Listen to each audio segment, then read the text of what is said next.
Warm my bed tonight. Follow me. The kitchen knife slipped from my hands and clattered against the counter when I heard his voice behind me. Warm my bed. 3 words. Cold as winter, steel. Dae-hyun stood in the doorway of the mansion's kitchen, blood dripping from his shirt sleeve, his dark eyes fixed on me like I was prey. My heart beating against my ribs. This was it. The moment every woman working in this house feared.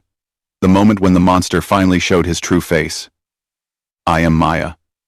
And this is the night my life changed forever. Welcome back to my channel, everyone.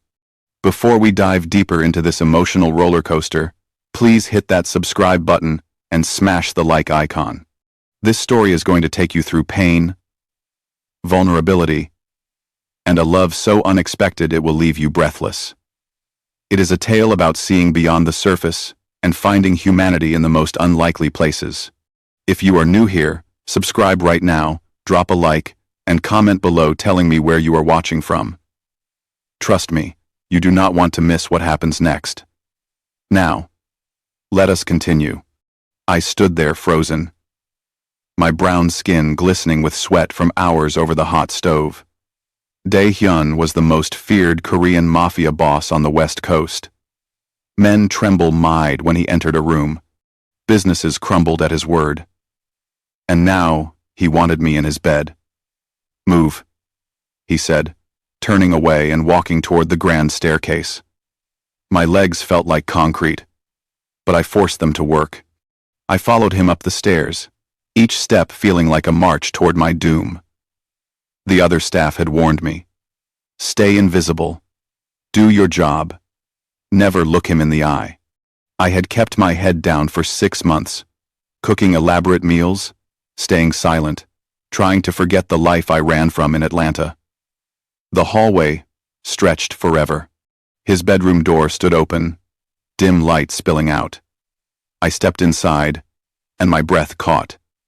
The room was massive, decorated in blacks and grays, cold and impersonal.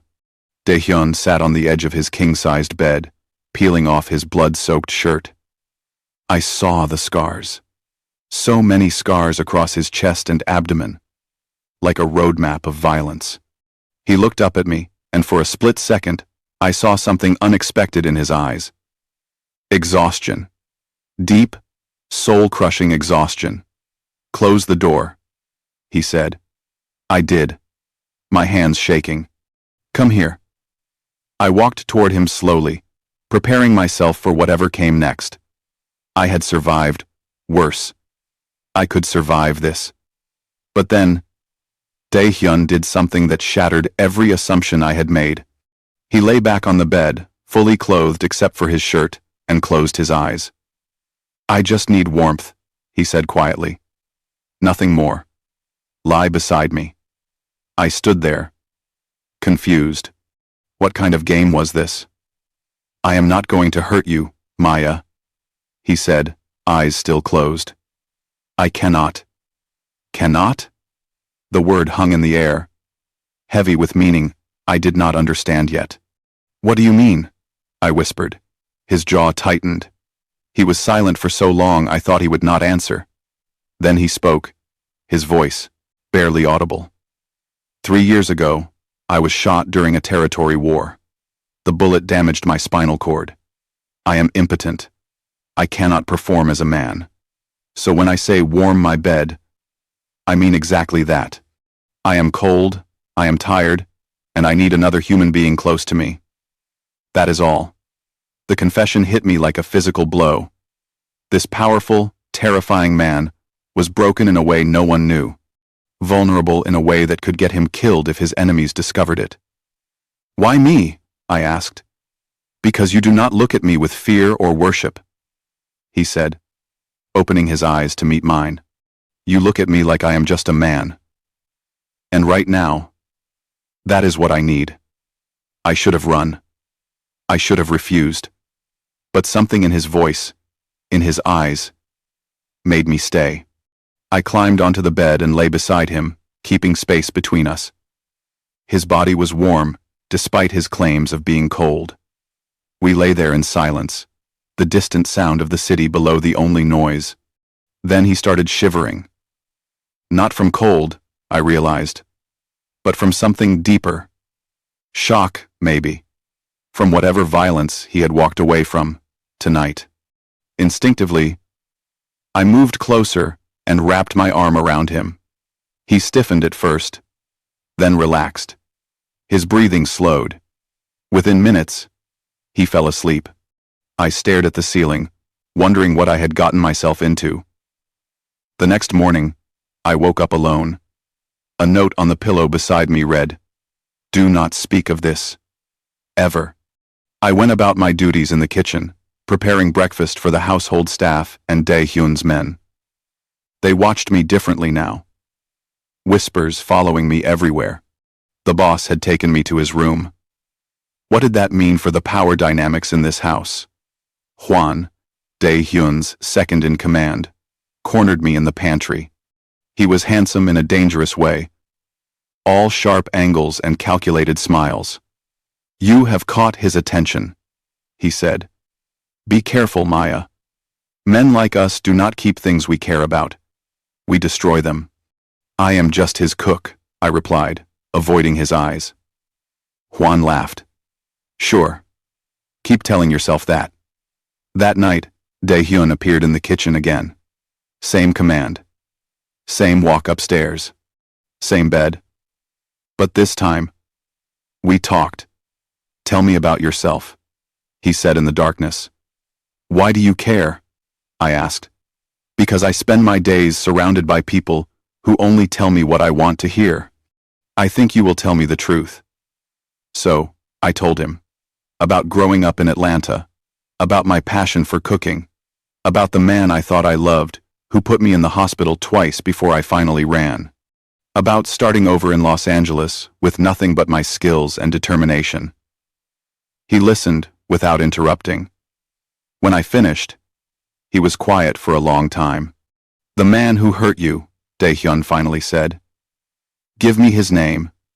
"No," I said firmly.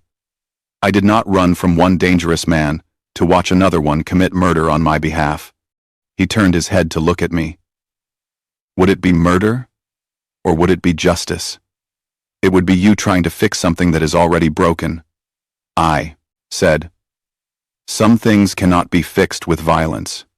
His expression shifted, something painful crossing his face. "You are wrong about that. Violence is the only language some people understand. Then why are you here with me, talking in the dark, instead of out there being violent?" I challenged. "Because I am tired, Maya. So tired of being that person. But I do not know how to be anything else." My heart twisted. I reached out and took his hand. His fingers tensed, then slowly intertwined with mine. "Maybe you start by being human," I whispered. "Just for a few hours each night, in this room. With me." And so began our strange arrangement.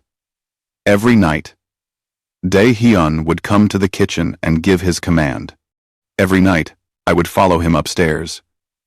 We would lie together, sometimes talking, sometimes in silence, always touching in small ways. A hand hold, my head on his shoulder, his arm around my waist. The household noticed. The whispers grew louder, but Dae-hyun silenced them with one cold look.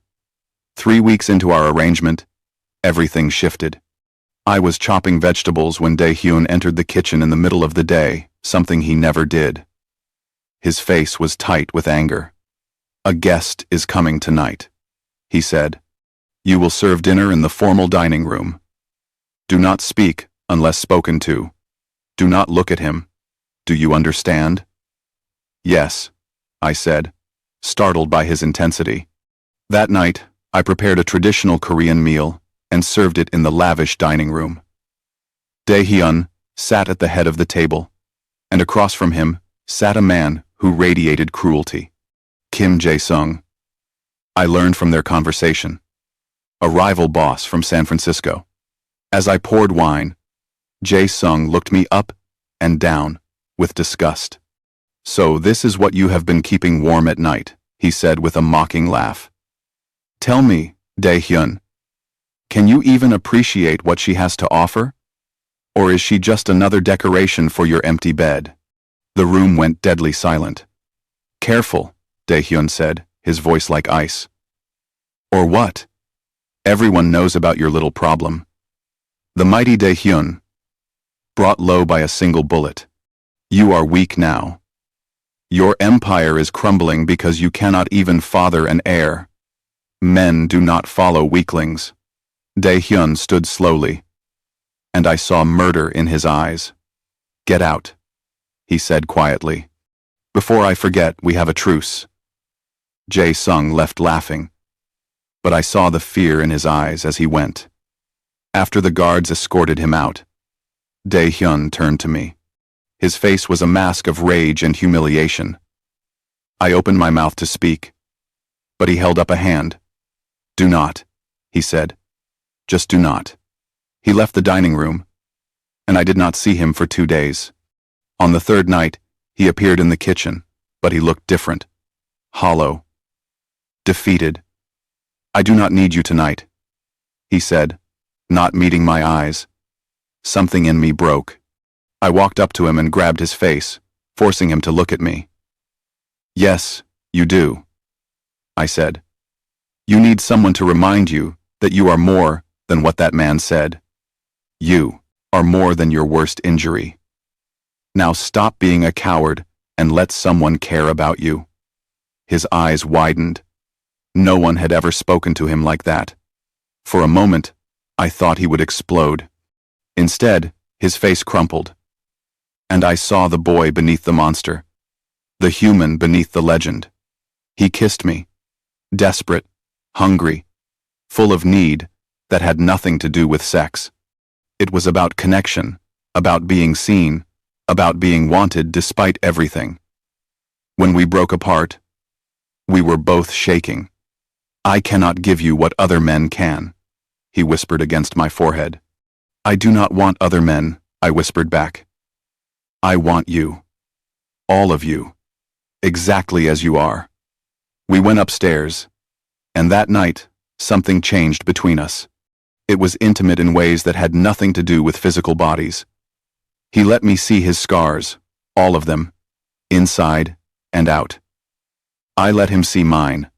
We fell asleep wrapped around each other, and for the first time since I arrived at that mansion, I felt safe. But safety in the Mafia world is always an illusion. I started noticing things. Hwan on phone calls that stopped abruptly when I entered rooms. Guards who seemed nervous around Dae-hyun. Small shipments going missing.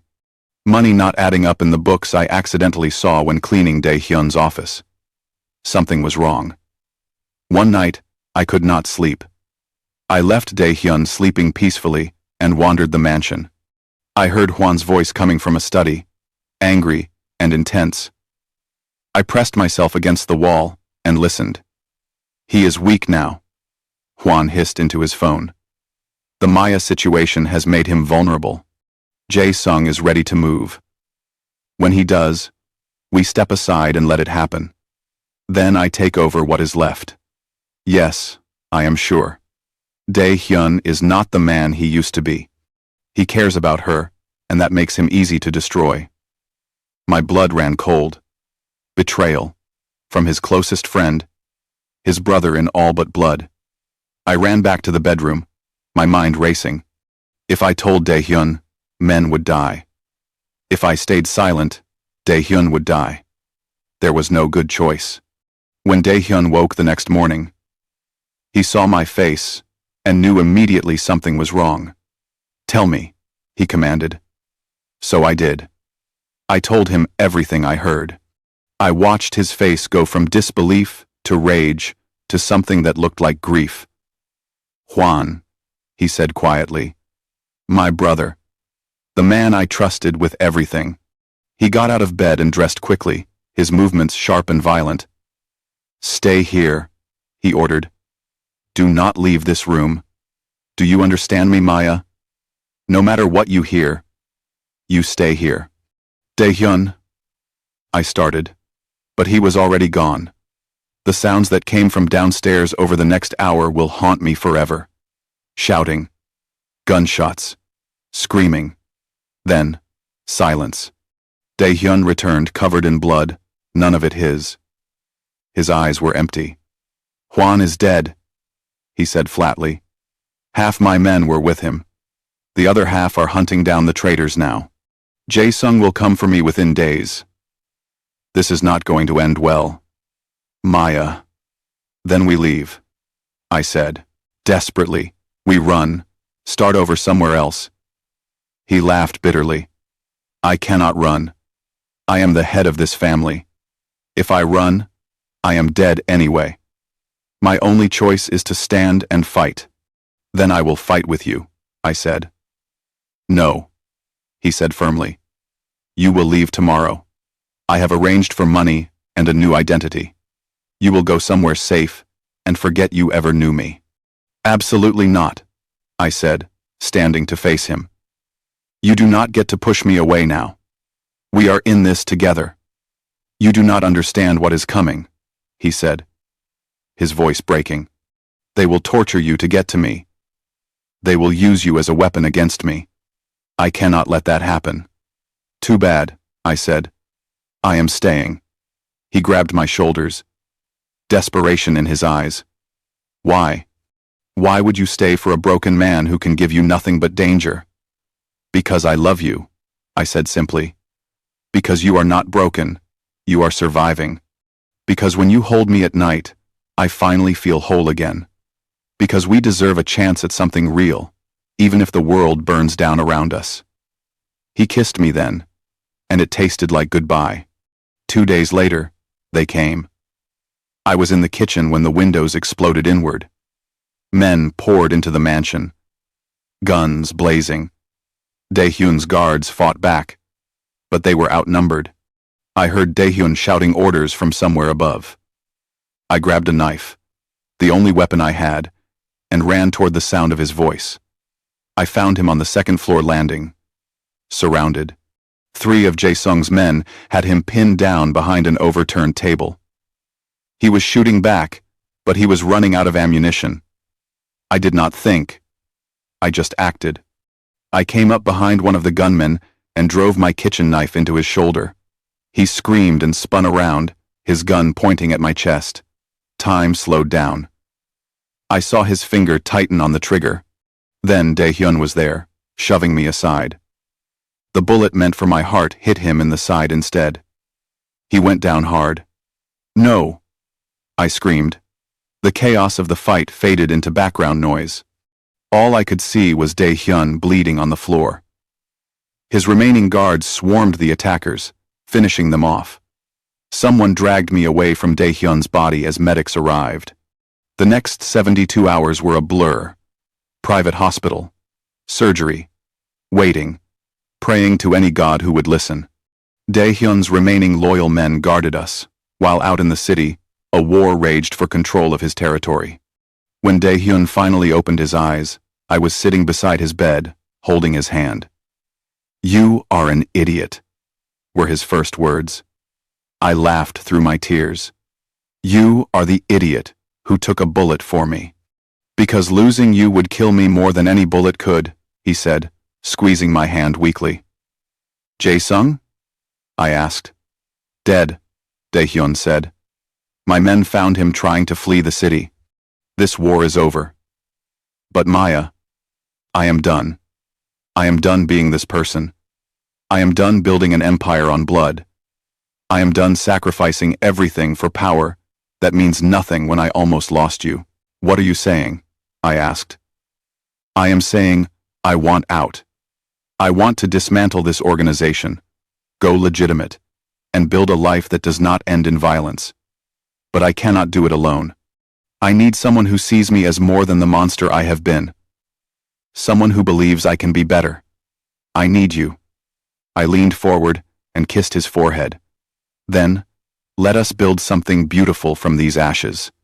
The next 6 months were not easy. Dae-hyun faced resistance from within his own organization.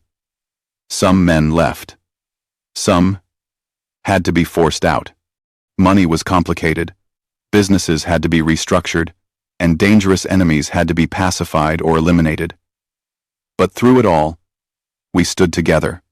He bought a small house outside the city, far from the mansion and its ghosts. I opened a restaurant, something I had always dreamed of. Dae-hyun invested his cleaned money into legitimate businesses. We built a life that looked nothing like the one we left behind. 1 year after the attack, we lay in our bed, in our small house. No guards outside the door. No guns under the pillow. Just us, wrapped in each other's warmth. "Your bed is warm now," I whispered into the darkness. Dae-hyun pulled me closer and kissed the top of my head. "Because you are in it," he replied. He was right about one thing. Some things cannot be fixed with violence, but they can be healed with love, with patience, with the courage to be vulnerable, and with the willingness to build something new from broken pieces. The impotent mafia boss who commanded his cook to warm his bed found something more valuable than power or empire.